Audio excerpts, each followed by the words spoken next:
Greetings and welcome to another video. And, well, I'm doing a challenge video right now where I'm staying awake for 3 days straight, and so I need stuff to do to keep myself preoccupied, so I decided that I'm going to do some videos like this. But, most important, so while I'm doing stuff, I'm just going to be talking about something.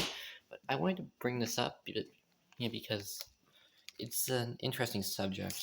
You see, whenever people talk about martial arts and anime, they always think of ridiculous numbers, because of shows like Dragon Ball Z. Which, yeah, there are a lot of shows like that, and a lot of shows do stuff like that constantly, because Dragon Ball Z was at its peak the most popular anime in the world, and to this day is immortal. Because you can't get away from it. Dragon Ball is everywhere. But if you look at a lot of anime, especially the martial arts based ones, they're not as ridiculous as you at first think. For instance, two of my main examples here are going to be Kengan Ashura and Kenichi the Mighty's Disciple, because, well, they're the best examples.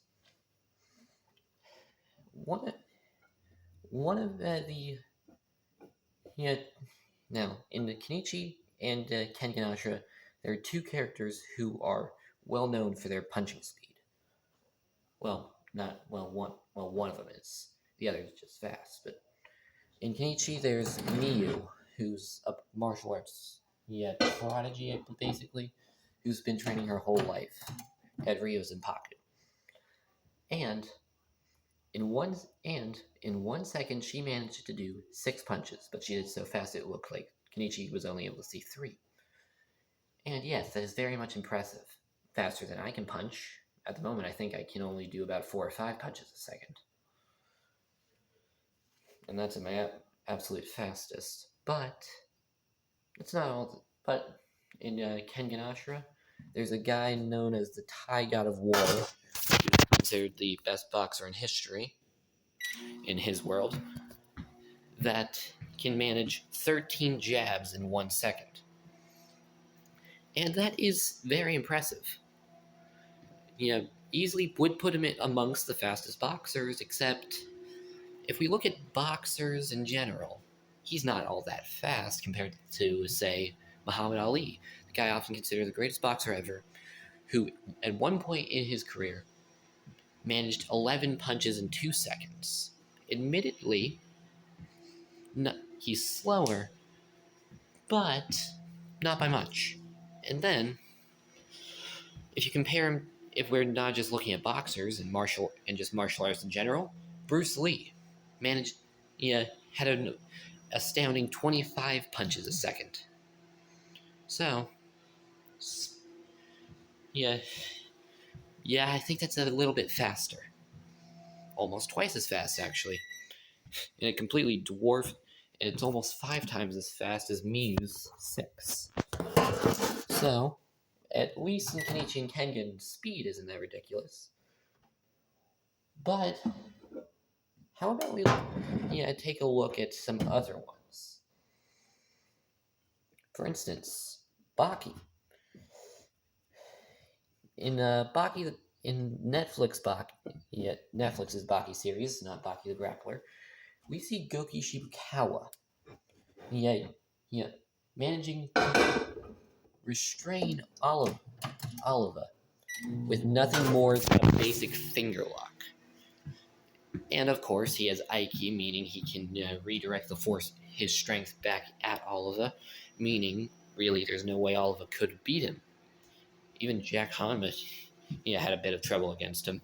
But, you see, the thing is, if you actually look at Jiu-Jitsu, which I honestly thought this exact thing when I started taking Jiu-Jitsu, but finger locks are surprisingly effective, especially if the guy's trying not to get his fingers broken.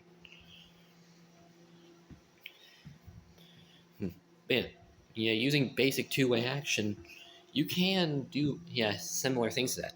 I remember there was one person one former student of my school, who actually wrote a college essay on jujitsu because she had been doing it for her entire life.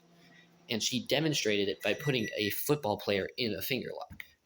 And it worked. And it worked the exact same way it did on all of it. So ultimately, that is not too far off. And to top it off, several martial arts animes actually have training that is fairly realistic to real life. In Kenichi, we see actual martial arts training. Throwing dummies is an actual thing that's done. Of course, I'm not sure if anyone throws statues, or if that's just something that Akisama did in his hardcore training. Yeah, the boards that they use, those posts that they have at Ryo Zanpaku, that is a basic karate training implement called a Makiwara board, essentially. It's close enough. I actually use one myself when I can. Apachai doing mostly pad work and sparring, that is fairly accurate to Muay Thai. Of course, they also have stuff like shadow boxing. I think there's a fair bit of jump roping. And of course, technique work, I'm pretty sure they have that. And of course, kicking trees, but ultimately they skip that. Weapons training. Shigure's wasn't that far off from reality. So, fairly accurate. So, in conclusion, while some martial arts anime can go completely overboard with nonsense, and all of them really do at some point or another, you can actually not. There's actually some pretty good parts that are fairly close and realistic to real world martial arts. You just gotta look for it, because generally, it's hard to find. Like in Kenichi, how Takeda was able to punch so fast at the cameras with his left hand that the cameras couldn't pick it up. Like, when Bruce Lee started doing his movies in America, they told him to slow down because the cameras weren't picking up his strikes. And he did Wing Chun, and he did boxing, and he was faster than Takeda. Therefore,